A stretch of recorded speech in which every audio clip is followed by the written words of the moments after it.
Alors, monsieur le maire, on m'a transmis une vidéo sur laquelle vous vous exprimez sur la présence et surtout la manière dont la ville de Colmar gère les colonies de corbeaux. Et j'ai relevé dans vos interventions un certain nombre d'inexactitudes. Or, depuis plusieurs années, l'association que je représente, l'ADEL, a essayé de prendre contact avec vous puisque nous sommes spécialisés sur ces questions-là et il n'y a jamais eu de suite malheureusement. Donc du coup, je suis obligée d'utiliser ce moyen pour vous répondre. Si vous le voulez bien, vous pourrez en prendre connaissance. En tout cas, c'est une vidéo sur laquelle j'espère tous les maires de France qui procèdent d'une manière aussi peu éthique et aussi peu efficace pourront peut-être apprendre des choses puisque on évolue, tout évolue, le monde change et l'approche que l'on a de la présence de la nature en ville évolue également. Corbeau, beau sujet qui revient régulièrement. C'est une espèce qui se développe très fortement, qui se développe beaucoup. Malheureusement, avec le changement climatique, des hivers moins rudes. Alors une espèce qui se développe beaucoup, ben non, justement. Les comptages font apparaître depuis plusieurs années une baisse importante des effectifs de corbeaux freux dans notre pays, à l'instar de nombreux autres oiseaux d'ailleurs. Et le changement climatique n'a pas pour effet sur cette espèce qui justement préfère les températures fraîches de se développer chez nous. Donc malheureusement ça c'est pas tout à fait juste. Ce qui peut se passer par contre, c'est qu'on a des déplacements de colonies parce qu'ils vont subir des pressions de chasse ou des accès aux ressources qui sont plus difficiles ou au contraire facilités dans certaines régions. Et on peut avoir ponctuellement, effectivement, l'impression d'effectifs plus nombreux. Alors par exemple en hiver, puisque de toute façon on a des populations migrantes des pays de l'Est, un petit peu du Nord, mais en cette saison, celle à laquelle vous vous exprimez, non, on n'a pas de hausse des effectifs. Qui a une espérance de vie de 30 à 40 ans et qui est très très intelligente et très maligne. Alors vous avez presque raison, les corbeaux sont comme les perroquets des oiseaux qui peuvent vivre très vieux, mais pas 30 à 40 ans. Sur l'espèce dont vous parlez, qui sont les corbeaux freux, c'est une espèce qui a une espérance de vie maximale de 25 ans, surtout dans les conditions dans lesquelles ils vivent. Donc en général, elle est un peu plus réduite, cette espérance de vie. Par contre, quand vous parlez de leur intelligence, là vous avez complètement raison. L'intelligence de ces oiseaux est étudiée par des scientifiques du monde entier. Tout comme en général, ce sont des primatologues d'ailleurs qui ensuite se penchent sur la cognition chez le corbeau freux. On leur reconnaît une intelligence qui peut être équivalente à celle d'un enfant de 5 ans. On organise, vous l'avez peut-être vu sur Facebook, des tirs qui sont parfois critiqués, mais lorsqu'il n'y a pas de prédateur au développement d'une espèce, eh bien, il faut que l'homme intervienne. Alors, la régulation d'une espèce, elle se fait pas uniquement par la prédation. En fait, pour qu'une espèce se développe, il faut effectivement des sites de reproduction, mais il faut aussi des ressources alimentaires. Parce que si les oiseaux n'ont pas de quoi se nourrir et de quoi nourrir leur nichée, eh bien les oisillons meurent. Donc le fait qu'il n'y ait pas de prédateurs, ce qui est faux en fait, puisqu'il y a bien sûr des prédateurs sur ces oiseaux-là. Alors certains types de rapaces, les renards, parce qu'en fait les oisillons font leur apprentissage de vol avec une transition au sol, donc souvent ils sont prédatés par les moyens naturels, renards, etc., rats, fouines, mais également par des moyens qui sont un peu moins naturels, malheureusement, les chats et les chiens. Ou aussi parce qu'ils tombent dans des endroits où les parents ne vont pas pouvoir les nourrir. Donc non, il n'est pas nécessaire que l'homme intervienne. D'ailleurs, dans les autres pays que la France, les hommes n'interviennent pas. Alors je pense à des pays comme l'Allemagne, la Suisse, parfois la Belgique. Et figurez-vous qu'il n'y a pas d'explosion du nombre de corbeaux. En fait, si on veut réguler cette espèce, il faut limiter l'accès à la nourriture. Par contre, ce qui me surprend, c'est qu'à Colmar, on tire sur les corbeaux, on les piège, etc. depuis des années. Alors, si d'un côté on dit il n'y a pas de prédateurs, donc il faut que l'homme intervienne, moi j'attends dans ces cas-là qu'il y ait un résultat. Or, le résultat, il faut croire qu'il n'y ait pas, puisque chaque année, vous êtes obligé de recommencer les tirs. Et donc nous prélevons régulièrement les nids que les corbeaux s'empressent de reconstruire assez rapidement derrière. Oui, les corbeaux sont très intelligents. Et donc, pour arriver à les dissuader de nicher à l'endroit où ils ont l'habitude de se reproduire, qui est leur site de reproduction sur lequel ils reviennent tous les ans, eh bien, il faut essayer d'être plus intelligent qu'eux. Donc, du coup, si ça n'a pas fonctionné, c'est que le protocole était sans doute mal adapté, soit que vous ayez été mal conseillé. Et je vous rappelle que nous vous avons proposé notre accompagnement depuis plusieurs années. Mais plus sérieusement, peut-être ça a été mal compris, ce qu'il fallait mettre en place. Peut-être c'était pas la bonne période. Et effectivement, oui, ils sont intelligents, donc ça demande de la constance, ça demande une véritable volonté. S'il y avait une recette magique pour que, quand on a des animaux qui nous dérangent quelque part, il suffit de leur dire gentiment et ils vont ailleurs, ça se saurait. Le corbeau, vous l'avez dit, est une espèce extrêmement intelligente, à l'équivalent des grands singes. Et donc, il faut mettre en place des moyens qui soient un peu plus compréhensibles pour eux, efficaces et surtout, j'insiste, à la bonne période. Ensuite, nous organisons des campagnes de tir qui ont une efficacité somme toute assez relative parce que les corbeaux qui sont tellement malins, lorsqu'ils repèrent le véhicule de police, ils s'en vont pour la demi-journée. Alors là, sans commentaire, je ne voudrais pas insinuer que les corbeaux de Colmar sont plus malins que ceux qui essaient de les faire fuir. Donc, je ne dis rien. Voilà, et donc il y a des piégeages. Alors à Jepsam, il y a des piégeages qui sont mis en place, avec d'ailleurs du matériel qui vient de Colmar Agglomération. Nous avions également mis en place ce type de piégeage du côté de la rue du Ladoff. Alors le piégeage, parlons-en. Le piégeage, c'est la méthode la plus cruelle qui existe pour tuer des animaux, puisque là, en l'occurrence, je ne sais pas si vous avez, je suppose que vous avez autre chose à faire, donc forcément, vous ne vous êtes pas rendu sur place. Mais le piégeage, les oiseaux qui rentrent dedans se débattent de toute leur force pour essayer de s'extraire. Alors je vous rappelle qu'on parle d'animaux extrêmement intelligents, des animaux qui ont l'intelligence d'enfants de 5 ans, mais qui ont aussi une conscience d'eux-mêmes, ça, les études le prouvent, qui ont la capacité de comprendre et d'anticiper les actions qui vont suivre. C'est-à-dire quand ils sont piégés, ils savent très bien ce qui va se passer. En tout cas, qui ne peuvent pas sortir. Souvent, ce que l'on piège en cette saison de l'année, c'est des parents qui sont tellement en recherche de nourriture parce qu'ils ont les petits qui attendent au nid, qui sont prêts à s'approcher de choses qui leur font peur d'habitude. Et d'ailleurs, j'en profite juste pour dire, entre parenthèses, qu'on tue les parents et qu'on a des petits qui vont rester crevés de faim au nid. Donc, en termes d'éthique, le piégeage, il n'y a pas pire. D'ailleurs, imaginons, il y a des chats, à Colmar, il y a des chats errants, je le sais. D'ailleurs, la communauté d'agglomération finance des campagnes de stérilisation, et c'est très bien, c'est la méthode qu'il faut mettre en place.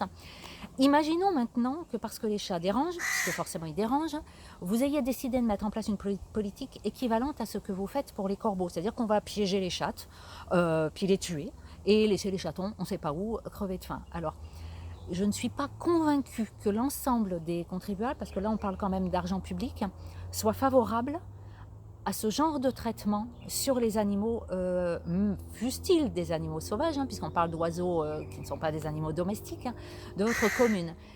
Le piégeage, en 2022, c'est inacceptable. Malheureusement, on a dû déplorer le fait qu'un certain nombre de personnes ont décidé d'abîmer le système de piégeage. Alors ça, c'est très intéressant parce que ça prouve que l'ensemble de vos concitoyens et de vos électeurs ne sont pas forcément d'accord avec les choix que vous avez faits pour la gestion de cette problématique, ou en tout cas de cette question. Peut-être est-ce qu'ils préféraient que vous changiez de technique. Alors, ça pourrait être une idée, pourquoi pas, de faire une consultation du public ou autre chose, c'est vous l'élu et le décideur, mais de les consulter pour connaître réellement leur sensibilité sur cette question. C'est-à-dire, est-ce qu'en fait, les colmariens qui se plaignent de la présence des corbeaux, et c'est vrai que ça peut être gênant, je ne vais pas dire le contraire, vous avez entendu peut-être, il y a des cris de corbeaux autour de moi, c'est gênant, ça salit. Donc, je ne suis pas en train de dire qu'il n'y a pas de gêne et pas de raison à ce qu'ils se plaignent. Par contre, est-ce que vraiment ce qu'ils vous demandent, c'est de les tuer, de les mettre à mort dans ces conditions? Ou est-ce qu'ils ne vous demandent pas plutôt de faire en sorte que cette cohabitation, elle se passe correctement? Ce qui permettrait de satisfaire les amis des animaux, et vous en avez un certain nombre à Colmar, sinon je ne serais pas au courant de ce qui se passe chez vous, j'habite un petit peu loin. Et puis les personnes qui subissent des désagréments et qui sont en droit effectivement d'attendre également qu'on prenne en compte leurs récriminations. Alors Aurélie, pourquoi couper les arbres pour éviter les corbeaux? Oui, il y a par endroit, lorsque vraiment on n'arrive plus à gérer cette invasion de corbeaux, on coupe les branches. Alors deux choses. Oui, dans certains cas, cette technique peut permettre d'empêcher la nidification, mais pas cette technique que seule, pardon. C'est dans le cadre, bien sûr, d'un protocole qui est plus élaboré. Je le répète, il n'y a pas... On est face à une espèce intelligente, une espèce qui est installée, une espèce qui, pour elle, est sur son territoire. Donc, le protocole est global. Il commence plus tôt et se poursuit différemment. Et il suppose qu'on intègre tous les acteurs, dont les associations spécialisées, mais également les riverains, pourquoi pas les agriculteurs. On y reviendra, je pense, tout à l'heure. Et puis alors, une deuxième chose, une invasion de corbeaux. Une invasion, c'est pas ça. Une espèce qui prolifère. Pour qu'elle prolifère, il faudrait qu'elle ait des ressources alimentaires conséquentes à sa disposition.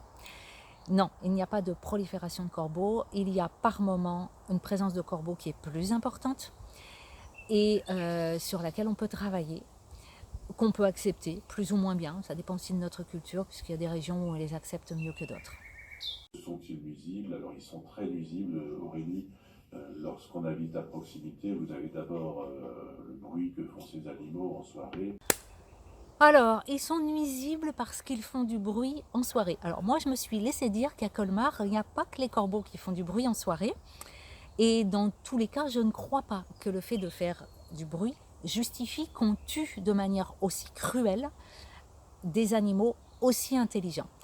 Ceci dit, j'espère quand même que vos concitoyens sont bien silencieux parce que vous avez une manière un petit peu radicale de traiter les dérangements sonores. Ensuite, il y a des déjections sur les voitures, sur l'environnement. Il y a des endroits où les déjections sont vraiment particulièrement polluantes, derrière la rue de Zurich par exemple, derrière les commerces, etc. On a des déjections qui causent vraiment un dommage aux riverains. Alors oui, pour le coup, les déjections, c'est vrai, c'est un problème. C'est désagréable visuellement, enfin bon, voilà, on n'aime pas ça, c'est normal.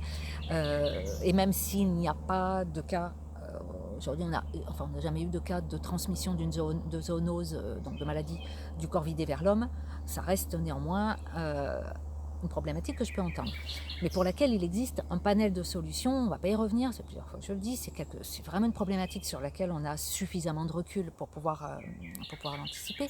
Parce que qu'est-ce qui se passe en fait? C'est que pendant ces quelques semaines au printemps de reproduction, les petits corbeaux qui sont propres, ouais, ne font pas dans leur nid. Donc ils mettent leur petit derrière au-dessus du nid et les fientes tombent à l'aplomb. Donc effectivement, si on a des places de parking, un banc public, voilà, ça nécessite soit de se garer ailleurs, soit de nettoyer plus souvent, ou alors parfois d'intervenir. Mais dans tous les cas, pas de tuer et de torturer. Je veux dire, c'est pas comme si vous découvriez en 2022 soudainement que vous avez des corbeaux à Colmar. Vous avez des corbeaux depuis des années. On peut largement anticiper et mettre en place. Enfin, il y a quand même de nombreuses villes, et je pense qu'à Colmar, on est aussi intelligent qu'ailleurs, où on a mis en place des techniques éthiques qui satisfont tout le monde. Alors si le tout le monde, c'est effectivement des personnes qui veulent habiter dans des villes avec des arbres pour bénéficier un petit peu de la nature, pour la fraîcheur, parce que le réchauffement climatique que vous évoquiez au début de votre intervention, la vraie conséquence, c'est qu'il fait très chaud en ville. Bon bref, vous avez des arbres, vous avez de la chance. Quand on a des arbres, on a un biotope. Et quand on a un biotope, on a des oiseaux. Donc on ne va pas couper les arbres. Et ça va être compliqué d'accepter ce qu'on veut de la nature et tout en enlevant ce qui nous dérange. Faut pas oublier en plus qu'en enlevant les corbeaux, on a peut-être d'autres espèces. On a forcément un biotope, hein, donc on a d'autres espèces qui vont s'installer. Et croyez-moi, il peut y avoir des espèces bien plus gênantes que les corbeaux en matière de fientes. Donc en résumé, on a assez de recul aujourd'hui sur ces questions-là pour s'inspirer de ce qui a été fait ailleurs, dans d'autres villes, etc., pour satisfaire tout le monde et pour avancer dans le sens de l'histoire. L'histoire aujourd'hui, c'est la sensibilité des animaux, c'est le respect de la nature. C'est la nature en ville. Et puis c'est s'adapter, parfois faire certaines concessions. On est capable de supporter beaucoup de choses. Vous voyez, dans les endroits où on se plaint du cri des corbeaux, c'est bizarrement, d'après ce qu'on m'a dit, des endroits où il y a d'autres nuisances. Et on ne tire pas sur les responsables des nuisances en question. Donc on peut tout à fait voilà, apporter des solutions qui soient concrètes et respectueuses. Et la proportion est trop forte de ces animaux et il faut réduire leur population. Alors en réalité, ce qui est reproché aux corbeaux, ce sont les dégâts qui sont occasionnés aux cultures alentours. Parce que le corbeau, qui est normalement un animal insectivore, qui se nourrit de larves, qui se nourrit d'insectes, donc les larves ravageuses de culture notamment, ne trouve plus suffisamment de ressources alimentaires, non pas parce qu'il y a de plus en plus de corbeaux, on l'a vu, et c'est très facile de trouver les chiffres, il y en a de moins en moins en réalité, mais par contre le sol est de plus en plus pauvre, donc les ressources alimentaires, entre un sol plus pauvre, des pesticides qui sont utilisés en grande quantité, un biotope qui n'est pas favorable aux insectes, les corbeaux vont se nourrir dans les champs alentours lorsque la graine soit vient d'être semée, soit a germé, soit est à l'état de plantule. Alors pour les mères qui subissent des pressions des agriculteurs, parce que les agriculteurs reprochent aux mères de ne pas agir sur la reproduction des corbeaux, je vous rappelle que c'est 1 mois et demi par an, une petite leçon. La régulation, c'est l'accès aux ressources. Si les corbeaux n'ont pas à manger, ne parviennent pas à se nourrir suffisamment dans les champs, dans les cultures alentours, eh bien, soit il n'y aura pas de repro, l'ensemble des couples ne nichera pas, soit il y aura un échec des couvées, des petits qui mourront naturellement, ou des œufs qui ne vont pas éclore, parce qu'il n'y a pas de ressources. C'est ça la régulation en réalité, quand on s'intéresse réellement au fonctionnement de la nature.